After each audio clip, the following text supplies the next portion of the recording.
좋아요.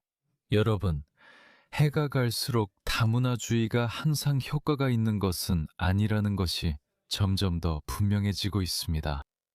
특히 덜 발전된 문명에서 온 사람들을 더 발전된 문명으로 받아들일 때는 거의 항상 효과가 없습니다. 그래서 일본은 우리 모두 알다시피 매우 규율이 있고 깨끗하며 번영한 나라입니다. 자체적인 문제가 없다는 건 아니며 일본 역시 문제를 가지고 있습니다. 출생률도 다른 선진국들처럼 빠르게 감소하고 있습니다. 일본은 자살률과 업무 스트레스가 높고 애니메이션, 포르노도 있습니다. 일본도 그들만의 고유한 문제들이 있습니다. 저는 항상 이런 문제들은 그 나라 사람들만이 해결책을 찾을 수 있다고 말합니다. 그들이 오랜 문제였던 강간, 살인, 폭력 같은 것들을 줄일 수 있었다면 분명히 과로, 짝을 이루는 일 감소, 출산율 하락 같은 현대적인 문제들도 해결할 수 있을 것입니다. 그들은 문제를 해결할 수도 있고 아니면 그 과정에서 위축될 수도 있지만 결국 다시 회복할 것입니다. 왜냐하면 우리가 알게 된 것처럼 문화는 시간이 지나면서 변하기 때문입니다.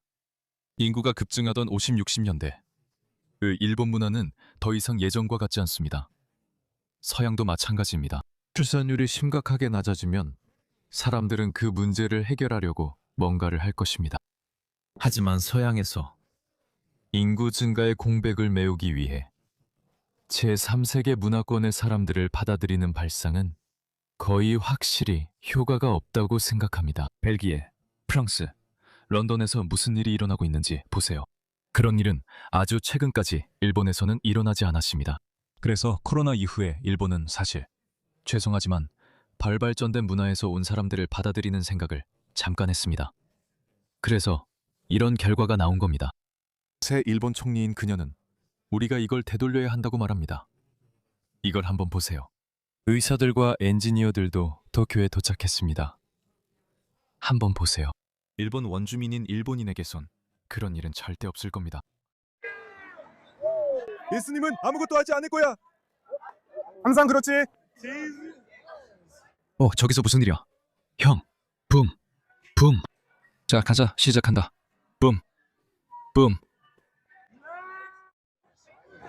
아니, 스트리트 파이터의 류.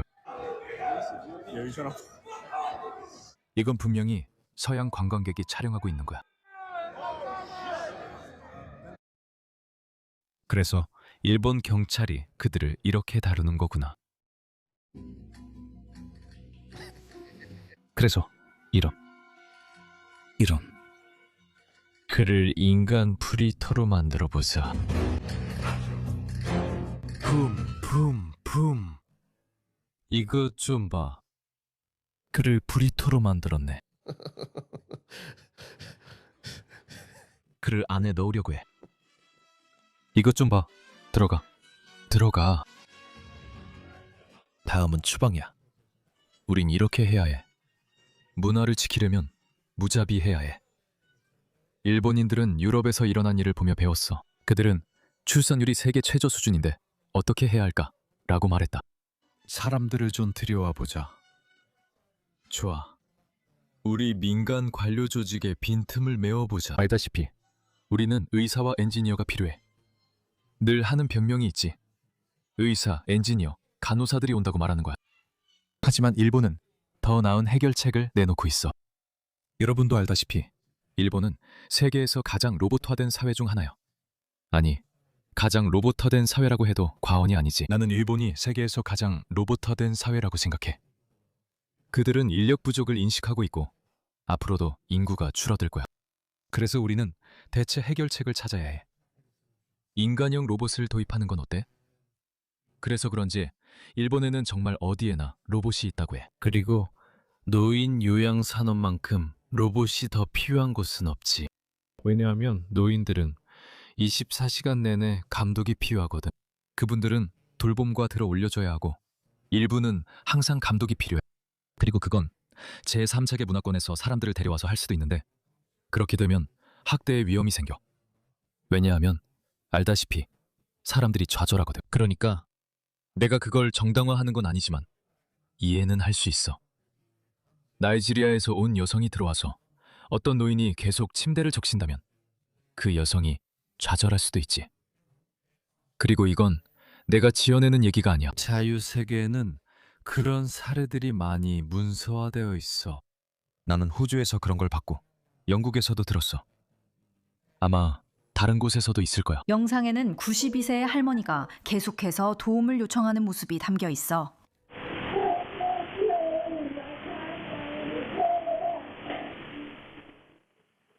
직원들이 그녀를 다시 침대에 눕히는데 20분이 걸렸어.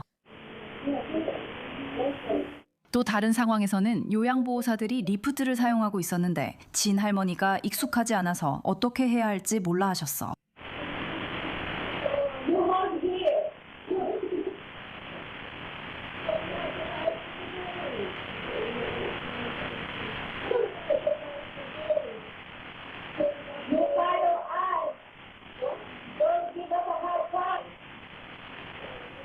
이 사람들은 요양보호사들이고 92세 여성분과 대화하고 있어.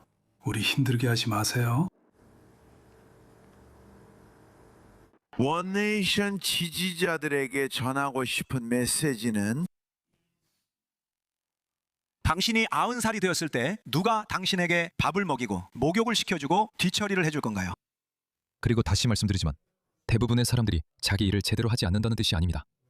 대부분의 사람들은 아마 자기 일을 제대로 하고 있을 겁니다. 하지만 다시 말해, 더 넓게 보면 당신의 나이든 부모님께 무엇이 더 좋을까요? 다른 문화권에서든 같은 문화권에서든 사람을 데려오면 부모님이 학대당할 수도 있습니다. 그렇다면 왜 그 과정을 자동화하지 않을까요? 로봇은 학대하지 않으니 괜찮아요. 물론 스카이넷이 등장하지 않는 한이죠. 만약 그런 일이 생기면 모두 큰일입니다.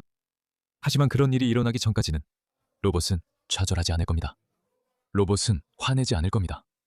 이게 5번째 기적이 갈아주는 거예요 라고 말하지도 않을 겁니다. 그런 일은 일어나지 않죠. 그래서 일본이 그 점을 잘 알고 있는 겁니다. 그리고 그들은 로봇 공학 분야에서 엄청난 발전을 이루어왔습니다. 저는 그게 바로 우리가 해야 할 일이라고 생각합니다. 앞으로 3, 4년 안에는 많은 사람이 필요 없을 겁니다. 블루칼라 일자리는 5, 6년 더 지속될 겁니다. 하지만 결국에는 로봇이 우리 집 잔디를 깎거나 집을 청소하게 될 겁니다. 이미 로봇 청소기가 있잖아요. 그러니까 더 많은 사람을 데려올 필요가 없습니다. 사실 저는 인구가 줄어든다면 우리가 계속 성장할 필요가 없다고 점점 더 믿게 되고 있습니다. 왜냐하면 현재의 경제 모델이 우리에게 인구를 계속 늘리도록 강요하기 때문입니다. 1.1의 비율로 성장해야 하며 그래서 우리는 1.1의 인플레이션을 받아들입니다. 이 때문에 호주 경제는 성장하지 않고 있습니다. 우리 1인당 GDP는 선진국 중 크게 줄었습니다. 하지만 우리가 공식적으로 경기 침체에 들어가지 않은 유일한 이유는 앤서니 알바니지가 사람들을 계속 받아들이는 치트키를 찾았기 때문입니다. 그게 그가 이민을 줄이고 싶어 하지 않는 이유입니다. 하지만 제 주장은 로봇의 시대에는 더 이상 무임승차자가 필요 없다는 것입니다. 우리는 제3세계 문화권에서 온 사람들이 자기 문화를 들여와 호주 고유 문화를 오염시킬 필요가 없습니다. 우리는 그렇게 할 필요 없습니다. 일본처럼 대규모 이민을 거부해야 합니다. 최근 일본에서 모스크 건립 반대 시위도 있었다고 들었습니다. 우리도 따라야 합니다. 보존할 가치가 있는 것, 즉 호주 사회를 지키고 싶다면 우리는 그것을 위해 싸워야 합니다. 일본처럼요.